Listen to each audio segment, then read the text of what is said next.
Well, good morning, everybody. Welcome to CSIS. My name is Ladislaw. I'm Senior Vice President and Director of the Energy and National Security Program here. We are delighted to have all of you here today. And just as a reminder, as is my duty to say, we care about your safety and security here at CSIS. So if an alarm goes off, I will be a security captain who will help you evacuate the building. But please just keep in mind where the emergency exits are so that you can be aware of that. You don't anticipate anything happening, but you do take your security very seriously. It is my great pleasure to have with us Senator Murkowski and Senator Manchin. Joe, I think Senator, this is your first time at CSIS, I believe. It's first time mission. Absolutely, and you've been here before, Senator. We have had many conversations. Great, so it's good to be back. Great, thank you for being here. So one of the reasons why we wanted to have this conversation today in particular is CSIS, the energy program, has been spending the last couple of years doing a project called Energy in America. And it's really meant to capture the way in which the strategic landscape for energy in the United States has changed so fundamentally over the last decade. Not only are we producing more in the way of oil and gas resources, largest hydrocarbon producer in the world, but we've also dropped the cost of renewable energy technologies. And this is not just some abstract sort of policy conversation. It's something that's changing the social and economic fabric of people around the country. And so we spend a lot of time talking with people in different parts of the country about how the energy landscape is changing. What does it mean for them in terms of their own expectations of the energy sector? Do they rely on it for economic growth? How do they think about U.S. energy security? How do we think about it in the context of global climate change and the need to manage those challenges? And so we've done a couple of different reports on the topic, and quite frankly, what we've realized is that the U.S. has a really advantaged position across the board on energy. We're really in a very positive position. It doesn't really detach us from the global community in ways that people often talk about. We're not energy independent necessarily, but we certainly have a lot more options on the table.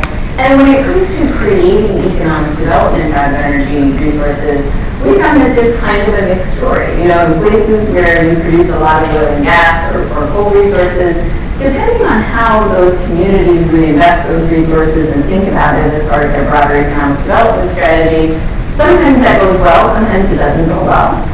In places where we've talked a good game about creating innovation clusters or manufacturing centers, sometimes that's gone well, sometimes it's not gone so well. And so what we wanted to do was sort of tie together the experiences that you all bring to the table of being from Alaska and West Virginia and thinking about, what your job is as it relates to what your constituents would like to see for energy in the United States with some of these bigger and broader, challenges and opportunities that are part of your job as the leadership of the energy and natural resources. So hopefully we'll have a good conversation about some of those things. But I wanted to start where I just started, which is if you could each share a little bit about what is the perspective from Alaska and West Virginia with regard to energy. Is it one of pessimism? Is it one of optimism? How do people in your states and your constituencies talk to you about energy when you talk with them? Maybe we'll start with you. Well, energy is like Toys R Us. Energy are us in Alaska. It is just such a focal part of our economy, certainly our state's budget. We're a state, 85% of our state's budget comes from oil. And you think about what that means in terms of dependency on one resource. And having said that, we've seen the price of oil go down. We've seen production in the older fields in North Slope go down. And so that has had substantial impact on our state's budget. It's put our governor and his administration in a pretty tight space. So there's pessimism there, but you have great optimism with what is happening in terms of exploration and production on the National Petroleum Reserve in the 2017 tax bill. We included the provision that will allow us to advance in the 1002 area of Anmore. So those lease sales will be coming up in the near future. So there's a level of optimism there. But there's also a recognition in Alaska that is as significant as this oil resource is to us, we are still the state that has if not the highest energy cost in the country, maybe the second highest, because our communities are so remote. We're not part of an energy infrastructure grid, so to speak. And so it's required us to really be innovative and push out in areas that you might not expect when it comes to renewable energy resources. We have been leading the country, and some would say leading the world, in terms of microgrids. You've got a small community of, say, 500 people. There's no natural gas pipeline that's getting to you. The oil comes to you, yes, but it's produced up north, it's shipped down to the lower 48, and then it's sent back to Alaska, so that by the time it gets to your community on the Yukon River, you're paying $8, $9, $10 a gallon. That's not sustainable. These communities are diesel-generated communities. So getting themselves off that and moving towards what they have on the site is really kind of an innovative, pioneering, exciting place for them to be. So there's a level of optimism in that space. So a little bit of a mixed bag. Yeah. First of all, we all said most masculine listeners.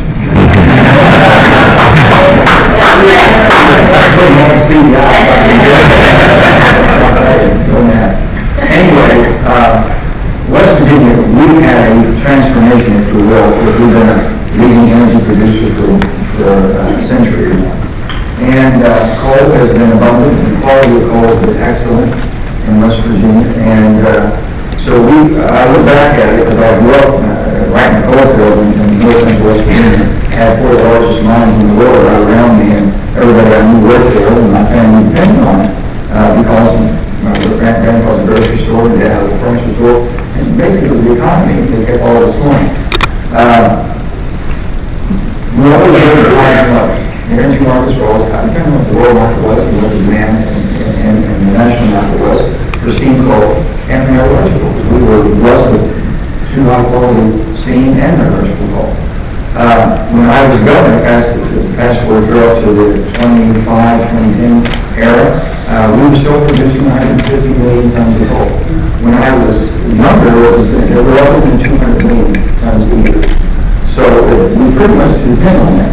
Economy in North was based around that. We went down to a total of 76 million tons, just under the Obama administration. And then we're back at about 91 million tons. People are coming to realize it's not just all policy, and it's not because they thought that the Democrats were in revenge trying to shut them down for fossil, but it was market. We were also built some ocean energy with all the natural gas we have. We have Marcellus Utica. Now we have the largest village is much deeper, but we have an ocean of wet properties, which is butane, propane, and methane. What we haven't seen from gas, the people in West Virginia, is the job, the opportunities. The opportunities that came with coal was you were working in a coal mine, you were basically supplying for that. It would be cable shop, battery shop, machine shop. There was all 6 or 7, 8 jobs working for one job on the front line behind coal. So it was a tremendous economic boom. And then when things had changed and the past the previous administration was putting more efforts towards renewables, we had one of the largest wind farms east of Mississippi. People would never believe that. In West Virginia, around Storm, 17 acres of wind farm on top. So we were everything. We're all there. We just don't see the bump as far as employment that had gone with coal, so we have a hard time with that. So what we're hoping for, we have a tremendous during the World War II and all that, and up to the last 20 years, petrochemical industry. The Ohio River, the Normal River was one of those next to the southwest, concentrates in petrochemical plants. And they could be revitalized, and bring on 10 to 50% of the footprint of what we have. If we could use the wet properties that we have coming out, so I keep talking to people about, we have a chance to reinvigorate our manufacturing base. But we have to have practice, we have to get petrochemical plastic come back, but we could be able to use the straw products. And with that, we'll talk about China's intervention into West Virginia, trying to buy every ounce of wet property, they take it back to China to keep us out of the economic life. It's exactly what they're doing. So we're watching that very carefully. Anyway, we'll get into that. But West Virginia has been blessed with still a little challenge, and our terrain makes it a little bit more challenging too, but we're beautiful. And so we hope you come and enjoy us. So I want to move, and we'll move that into sort of China in a little bit, but one of the things I want to move to is, for as long as I've been doing this, right, the mantras around energy are affordable, reliable, and clean, right? But over the last, 10 years or so, there's been sort of different requirements put on the energy sector, either, a creator of jobs, as we just, been talking about, or, help save the planet, right? We've got the climate change challenge as well. I was just wondering, Senator Murkowski, if maybe you would reflect on how things have changed under the period of time you've been in leadership of the energy and natural resources committee. On what are we asking the energy sector to deliver for the United States, not just for Alaska, but in terms of our strategic priorities? Well, if you recall, it was a few years ago now, we did our Energy 2020, our blueprint for the country. And my blueprint had 5 components within the energy space. It was affordable, accessible, clean, diverse, and secure. And that was probably about 10 years ago that we laid that blueprint down. Those 5 words, I think, are still key today. But perhaps what you're seeing is greater emphasis on clean over affordable. As you talk, those who are trying to advance something like a Green New Deal, that it has to be clean at the expense of affordability. Well, that doesn't work in a state like mine, again, where you're paying $8, $9, $10 a gallon, and it can't continue to go up because then it's not accessible at all. So I think you have seen a shift and a greater focus on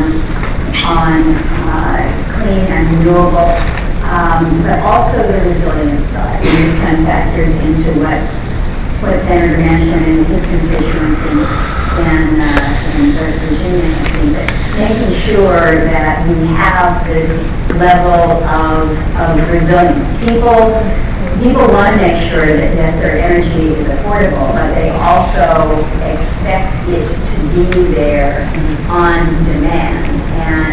And so when we are made less resilient, whether it is because of severe weather events or it's because you've taken offline some of your more baseline, just kind of chugging away every single day, the coal facilities out there, and moved it towards renewables that are not baseline power, what that presents in terms of uncertainty to the consumer. And so I think that's much of what we've seen with the shift. Being in a situation where we are now, and you started this out in your introductory comments, where it might not be energy independence, but when you are the #1 producer of oil and natural gas in the world, it gives you a space and a position, certainly from an energy security position, where we can play a much greater role than we ever have before.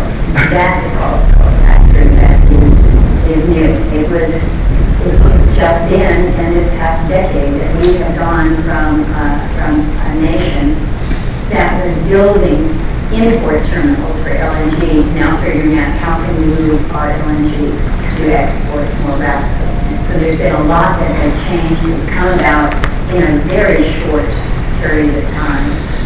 But we're truly enviable around the world. Senator Manchin, how have you seen some of the challenges or the strategic imperative change in the energy sector? Well, the thing I was going to say, I should have said earlier, that if you're in my state, who's been a tremendous producer of energy for this country, for every war we've ever had, and for the industrial might that we have now and world coal. People in West Virginia and most families have been finding coal industry longer. The grandfather worked in the mines, and uncle and aunt, mom, dad, son of work, and related to the mine. They thought the return to get on better. We've done everything our country's asked us to do and left us behind. Now you don't like us, we're not paying enough, we're not doing enough, we're not doing enough. So this going away. And we can't do that in America. So whatever traditional, where the oil is Alaska is producing, and if we move away and not demanding much oil and not be producing, that's another decade or 2 decades from now. You can't leave Alaskans behind for the work they've done for us unless you give them other opportunities. Well, that's where the tax policies come in. If we're moving and shifting towards new touring and new opportunities in the energy markets, if you will, then we have to make sure the incentives are going to the states that have the energy reliance that we're dependent on. So if West Virginians would, and let's say 2, 9, 2, 10, 2, 11 said, okay, we're shifting. A lot of tax credits are going to renewables. But you have to use the tax credits in the states that lost the energy jobs, traditional energy jobs. There would be no disruption, political disruption at all. But it just puts off everything in our state because there's no one carrying that from behind. I just think that the next decade or 2 decades, we're all going to be energy producers. How the grid delivers, how the net moving back, what we do, how energy gets into the system, we're all going to be much different than what we see today. And what that's going to do, I really can't tell you because we have traditional base load plants. I just came back from Saudi Arabia. I saw what happened and could happen in disruption and how we escaped and basically dodged a catastrophe, a worldwide catastrophe, globally, economically. And there were direct hits that was unbelievable in how it was done, but they actually couldn't get them back online. So base load up until the last 10 years has been coal energy, 24/7 rain and shine. It's not anymore. We're depending on gas for base load. Gas can be disrupted a lot easier than coal energy can be disrupted. So the reliability will. And when you talk to the Aramco people, I said, aren't you concerned about us being here? Does someone have all of these pertinent information on your operation here to be able to pinpoint and get with accuracy? And he looked at me and said, Google Maps. He said, look how accurate Google Maps are. So now we're looking at an energy committee. Wait a minute, how long will I get with our strategic? Can you right off the internet?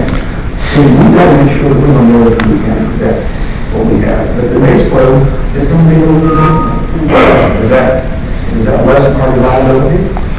That's something that we have to look at. And the grid is a grid when we walk in, we'll be able to handle it. So I want to take things that came out in your comments. One is resilience, which I want to get back to in a second. And the other is the sort of strategic. You both recognize that the energy system is changing pretty fundamentally, right? And that there is this sort of imperative to deal with climate change and to sort of reduce emissions, but that we have to be able to watch how we. So let me say one thing right here. First of all, for a committee to work, you have to have 2 members like each other.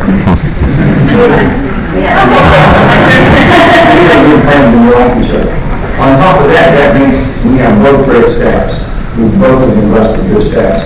And it makes it easier for the staff to work together if the members are working very closely with their friends. So we have an unbelievable opportunity for this next year, this Congress we're in, to really make something happen. To get a comprehensive energy that has not meeting the needs that we have, but also looking at the future. And that's a tremendous opportunity that also be taken advantage of. But can you imagine when on my side of the aisle they thought Manchin's going to be the ranking member? Mr. Cole, Ms. Oil.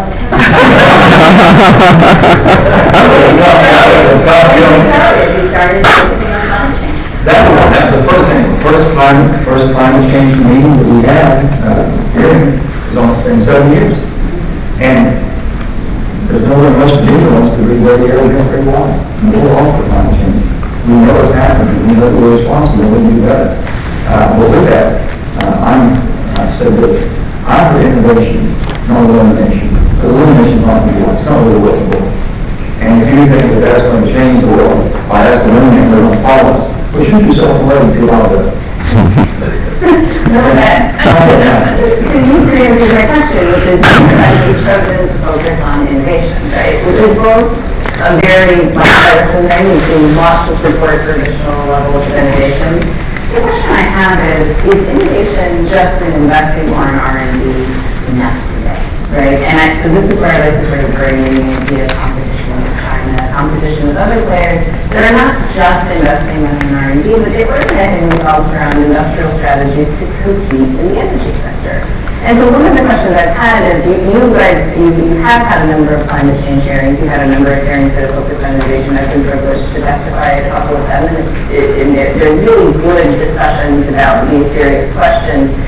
But it does strike me that we are having a conversation about, trying to innovate, to drop the cost of technologies, to make dealing with climate change easier, to make all of these issues that you talked about, resilience and reliability, easier. But maybe what I'm concerned about is whether there's sort of the political will in Congress to sort of organize around being competitive in these spaces. So you both done a lot on nuclear, you both done a lot thinking about critical minerals and batteries.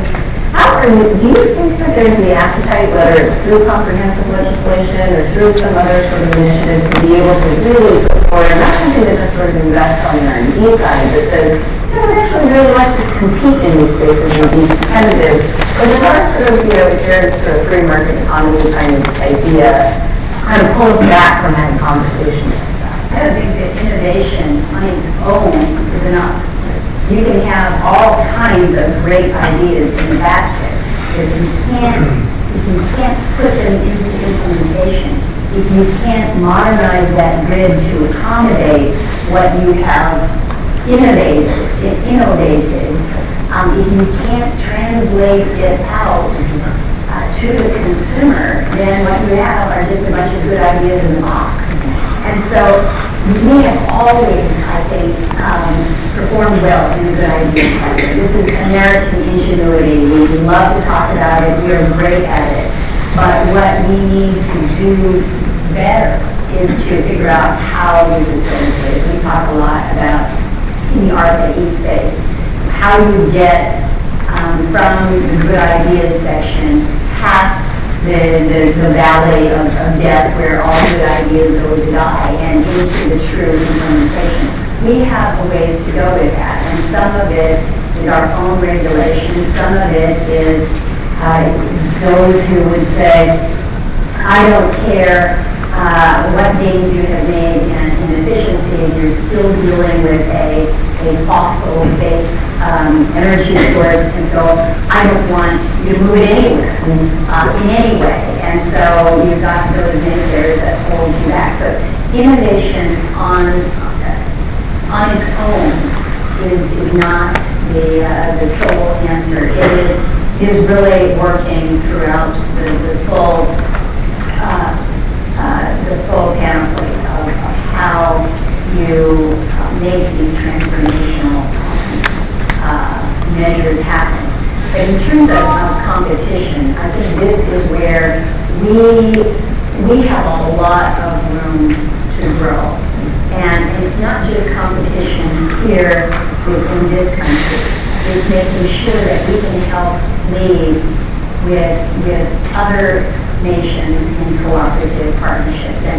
And nuclear is a good example. We used to own this space, not so much anymore, in terms of the manufacturing, in terms of the skilled workforce, and we have seen what has happened to nuclear in this country.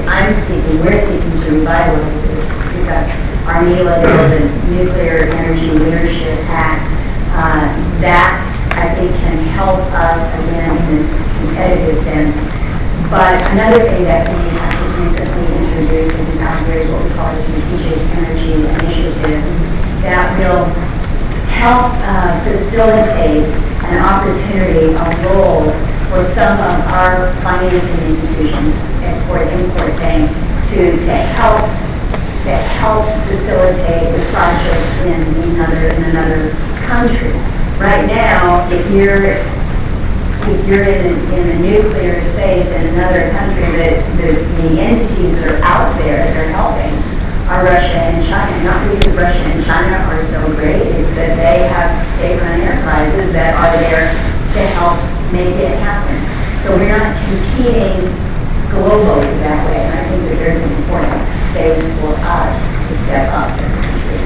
So, where do you see the opportunities where we can be competitive, not just relative to China, but certainly in technology that you want to promote? I mean, everything we're talking about really affect that. We're all looking for innovation. We're looking for the next big bang, if you will.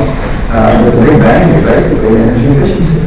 If you really want to make a difference, it's in efficiency. That's the low-hanging fruit. And they're telling me that if we were able to truly dedicate ourselves to efficiency and how we're using what we got, then we can continue to work for 2030 and not have that much more energy needed to come online, basically because we're using it much smarter and much more efficiently. Those are things we should do, and low-hanging fruit, and we have a hard time sometimes with some of our constituents who say, oh, don't force me to do this, I don't have that regulation, I can't take this. Well, someone's got to push you somewhere, so that's what you're there to stick to. And you've got to be willing to use it. Incentives, we have to use incentives for other countries as well.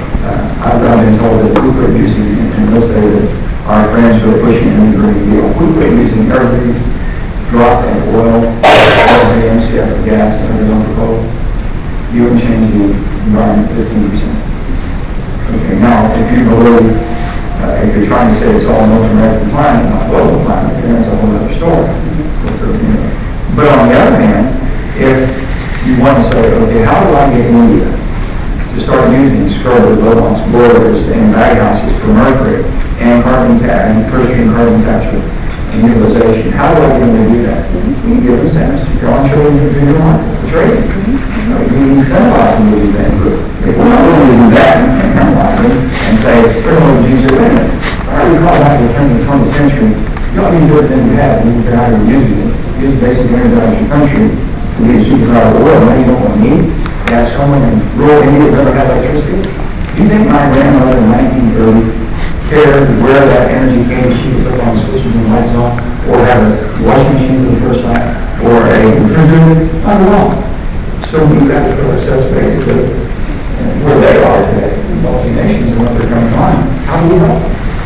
So really, I just want to add one more thing on the technology and the efficiency, because I think it is an important part of the discussion. The Senator mentions absolutely 100% right, that we've got so much space to do more on the efficiency side. But we're so captivated with the next cool idea, how we're going to direct capture carbon from the air. That is cool. How we're going to storage. We all want these great ideas that we can say we did this. It is not sexy. It's not cool to like change out your light bulbs. And yet, we do that in a little town like Yakutat, Alaska, population just around 1,000, maybe a little bit less in the winter time. And they're saving $70,000 a year. Utility company basically has always had, they've had control of the grid. Okay, and they're putting a line into your house or into your business or your store or whatever. And now you're able to be more efficient, but also you're able to maybe have a net metering back if you have enough excess energy. And they're going to say, well, we can't take that. We don't take that. No, I mean, some of the price effective guys, because somehow the grid system has to go also to accept the ability for all of us to get in the market. So I'm going to ask you two more questions sort of based on that line of thinking. One is on this idea of resilience, which you brought up earlier. The very notion of what is energy security and what is resilience in the United States is something that I fear we're losing touch with, right? Because we typically think of attacks on big countries, right? Big global oil supply shocks as being energy security, but more and more these days we're seeing that the real threat to the delivery of energy to people is because we haven't properly maintained infrastructure, because we're not keeping up with the way that it's changing, because we're not thinking about the impacts of climate change on energy infrastructure in different places. How should we have a more honest conversation? I mean, especially in light of what's going on in California, or the repeated sort of, incidents that we see with hurricanes in the Gulf of Mexico and on very critical energy infrastructure there. So speaking on that, Rick Perry and I were governors together, and we've become very good friends. And then Secretary of Energy, we were talking, and I said, Rick, I said, we're bombing. My goodness, he said, Joe, I've seen it. I've seen the model of the classified hurricane coming up the Houston Channel. Well, it does. I mean, we're crippled with the country. There's all eggs in one basket. So, of course, I'm pushing the North America, Mid-Atlantic Gulf storage hub. We could get a backup because of all the energy in West Virginia, Pennsylvania, Ohio, Kentucky, even. And look at it, it's going to be able to all become part of that. It would be unbelievable what we could do there. It gives energy security. We can't even get that going. But right now, I will say that President Trump has been very receptive to that. Rick Perry has pushed that very hard, so we're looking at that and trying to do that backup that we think the country needs, also the ability to restart and rebuild manufacturing. That's what we really need. So there is a system there, but I'll never forget Peter Pickens got this. So Peter came down there and we were talking, and he remembered he was on the wind. It was all about wind. He said, Joe, you show me the maps and all the wind. Nobody lives there. He said, Joe, it's all windows all the time. So he was trying to explain to me why he picked this quarter. But there was no way to run a grid system. Couldn't get it out. And he put all the data, he went after it. Part of the problem that we're dealing with right now, I mean, another example of what we see in California is spot on. Until something bad happens, there's not a problem. There's not a problem. The lights come on. You know, I get my utility bills. It's not so bad. We're low in it. We have to be prepared for the what ifs. And it's like trying to get funding for the bridge that you know is structurally not sound. But every day cars go over the bridge, and every day the cars don't fall into the water. And you spend money to fix the bridge, and people are like, God, it's how come you spend so much money to fix the bridge? It wasn't a problem. Well, it was a problem, but we saved you from having a problem. And we have a real difficult time with this in the energy space because these investments, the modernization of the grid, dealing with capacity, as long as we are not interrupted, our lives are not disrupted, we're totally happy. And so I'm the last one that wants us to be in a situation where we're seeing rolling brownouts because we haven't prepared. But I fear that that's the direction that we go if we cannot get around some of the obstacles that we face. There's some things that FERC right now is looking to curb our reform, and I think that's an important part of the discussion that goes on with the really policy wonky people who think about things like this. We need them to be thinking about things like this. But it is a real challenge for us to deal with the aging energy infrastructure and in many ways an infrastructure that is not sufficient to meet the demands and the resiliency of today. So we're keeping it together with Band-Aids. California's going to be a perfect example. I need to learn more about this, but they're taking all different types of precautions, thinking about having forced electric shut down, trying to prevent the forced starts and all that. And what's going on there, basically, with the way they deliver power grid system